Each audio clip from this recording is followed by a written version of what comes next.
Hi, everybody. Thanks for joining me today at Uncork Create 2022. I hope I don't bore you. As I was alluding to, my name is Marcus Egan. I'm a staff PM at MongoDB. I came to Mongo to focus on search primarily. Now I'm exploring our vast product platform. But we're going to focus in this discussion on MongoDB's low-code vision, why Atlas Search, and where we're headed. You all know the power of search. You don't need to know a query language. You don't need to know SQL or MQL or whatever newfangled query syntax comes up. You just need to be able to talk to people, talk to the computers. And that's why many of the most valuable products and companies are all powered by search. Whether it's Google.com, obviously, Amazon.com, where on that page there's at least 3 search queries when you land on it. And the facets on the side that help you find what you're looking for. Netflix. But also the Bloomberg terminal is largely powered by a search engine.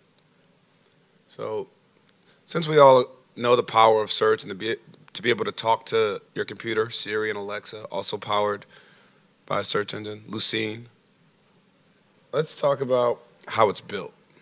Most people and most companies still today will build something rather brute force. A like query, a contains query, a regular expression. These queries are incredibly limited, but they're easy to use, and you don't have to sync with an external system. The matching is not very sophisticated. It doesn't handle diacritics, like accent marks in languages. It doesn't handle stemming or other important properties of language analysis. And maybe even more importantly, when you try to do this brute force search in your search index, in your database index, you end up impacting your transactional workload. As Uncork's VP of Engineering came up and said to me today, just now, database indexes are not free. They seem free, but there's a wide variety of costs. The other option is pretty standard. You have your OLTP workload handled by a database suitable for a transactional workload. Then you stand up an external cluster, an external system that has a search index. So usually that's going to be Solr or Elasticsearch,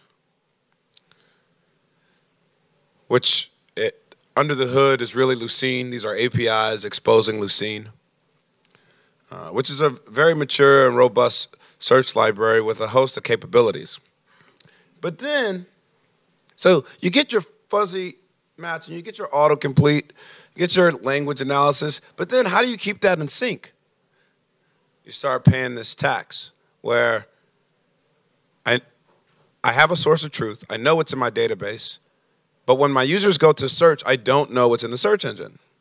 And I have to maintain the sync pipeline, ETL, this transformation.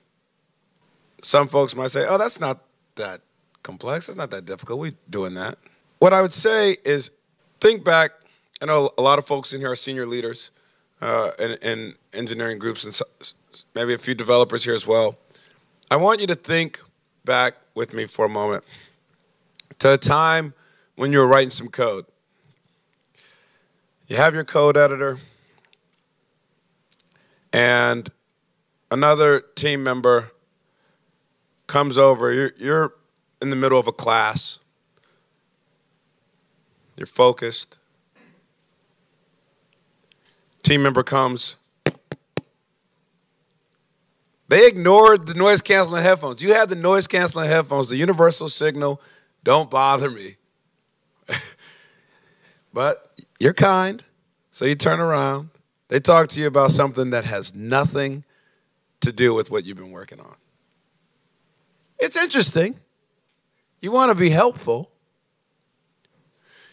the conversation lasts 3 minutes, 5 minutes. When you turn back around to your code editor, your IDE, you don't know what you were working on. You know what I'm talking about? Anybody? Is there anybody here who doesn't know what I'm talking about? So that's what that sync pipeline represents, that ETL. It's that context switch for something that adds friction. It slows you down. It's unnecessary complexity, right? More to provision, secure, and upgrade. There has to be a better way.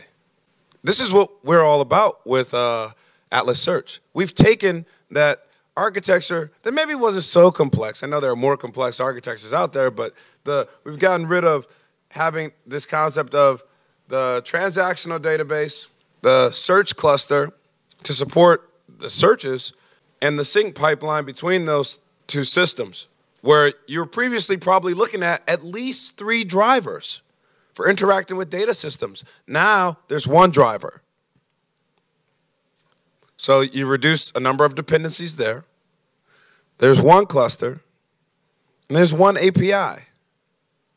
And I had an engineer at a bank tell me recently, well, the API, that's true. Cluster, that's true. Drivers, that's true. Okay, maybe you're onto something. But if we're using HTTP, we just have to change the URL. People in this room know how much work it is to change a URL in a production system. I mean, just that one simplification alone can save a lot of time for folks. You have a single source of truth, single place to understand if there are problems, audit activity, history, be compliant. 3 systems in 1. Shipping features 30 to 50% faster. The company who gave us this statistic on the record, it's a stock exchange. Not a crypto exchange. I know we have a lot of the crypto exchanges using MongoDB too, and they're down. People aren't happy about them. I think we'll see. But a stock exchange who's keeping track very closely of how fast features get shipped because it's such a competitive market, they can't afford disruption. I never thought a stock exchange would care. I thought, we got the regulatory moat, monopoly, or oligopoly. No, they are under pressure from startups on all sides, and they want to do what allows them to exhibit the most velocity. 30 to 50% faster in their business is a big deal. It's probably a big deal for all of you. You can see the capabilities that you want in both systems are contained in Atlas. What are our target use cases? It's a good question. Catalog and content search. For them, they were searching, I think they have a lot of use cases, but one that we see a lot in your fields is like news, like understanding the news, being able to get through all the news in a format or a structure that's important for your day-to-day operations. Documents, understanding documents. You have lots of records that need traversing, need understanding. And there are others where, like, line of business apps. I know Uncork has a lot of use for both of those cases, but what's the App Store without the search bar? Like, how would you find the television you're looking for on Amazon.com if you couldn't search for it? You'd have to click electronics and then follow the breadcrumbs to television, and then eventually you still need to use the search engine because you know how big the space in your house is. You want to only do 37 to 48 inches. So in single view, it's just really valuable. Now, who's using Atlas Search? This is a question I get all the time because people are like, well, it's only been working on it for 4 years. It can't be that robust. Well, it's built on Apache Lucene. Lucene's been around for a long time. It's battle tested. It's used at the highest volumes, highest scales in the world. And here's just a snapshot of some of the folks using Atlas Search. Now, some of them are public references. So maybe I can point to some if people are interested in that. But if they're not a public reference, I'm not going to tell you. You know, like we work with Atlas Search is working with big businesses, mission critical systems, most secure environments, like scale challenges that are even difficult for the cloud providers to keep up with. So like it's a robust system. I want you all to have confidence in that with a strong foundation. I told you I'd tell ya. Because I saw some people were interested, so I just swapped in a new slide. Helvetia. Helvetia, for those who don't know, is one of the largest insurers in Switzerland. I think they operate in a few markets, but Switzerland's their primary market. They were using this architecture, DocumentDB, and Elasticsearch.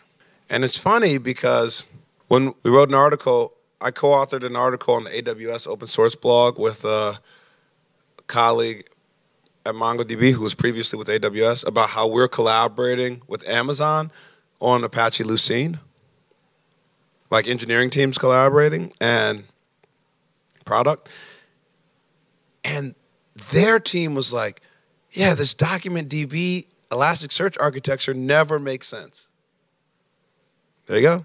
Helvetia migrated from DocumentDB and Elasticsearch to MongoDB. 0 code changes. Now, there were 0 code changes on the DocumentDB side, because it's like a copy of the API, or a bad copy, shallow copy maybe. The Elasticsearch and Atlas Search APIs are slightly different.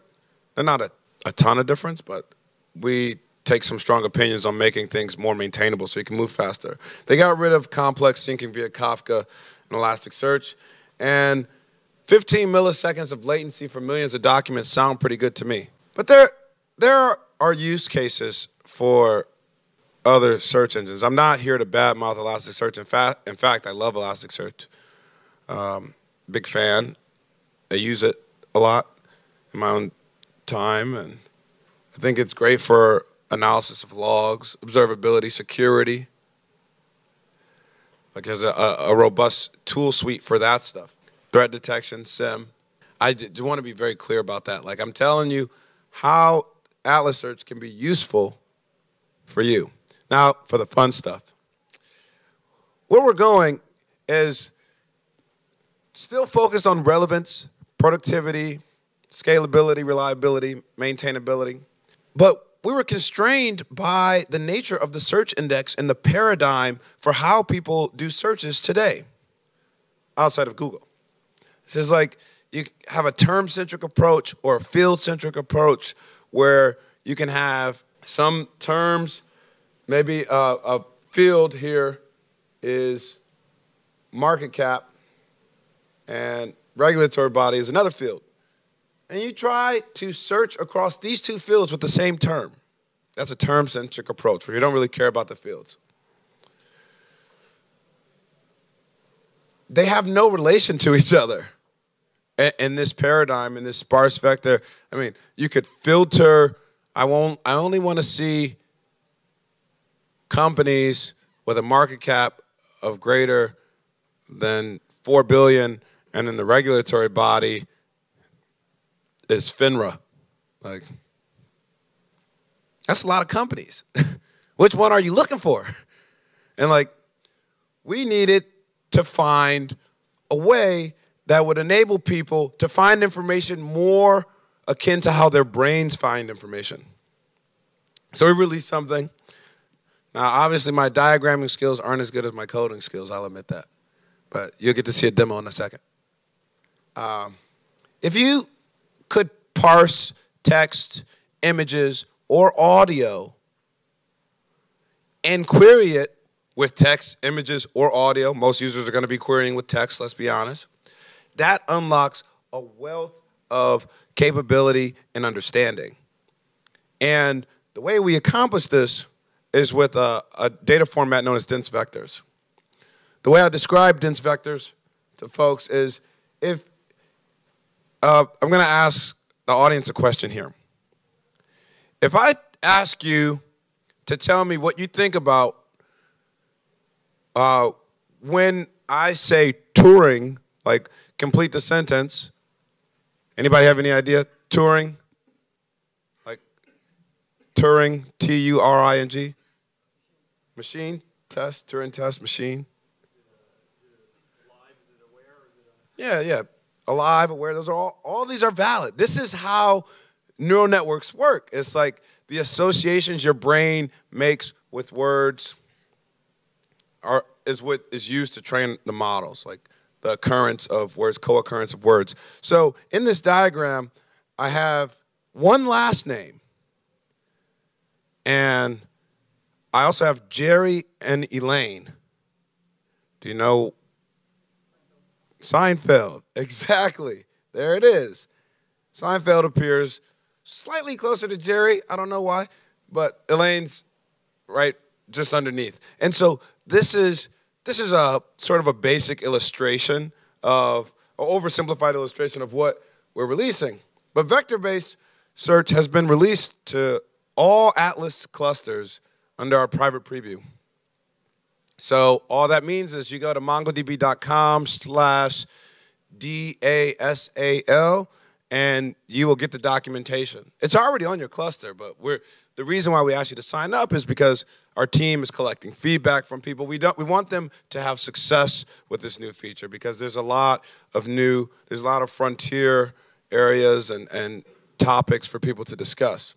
And going forward, our focus is on democratizing this workflow so that more folks can take advantage. So you don't need a ton of PhDs or a bunch of data scientists or people who specialize in machine learning and search engines because there aren't that many of them on the market.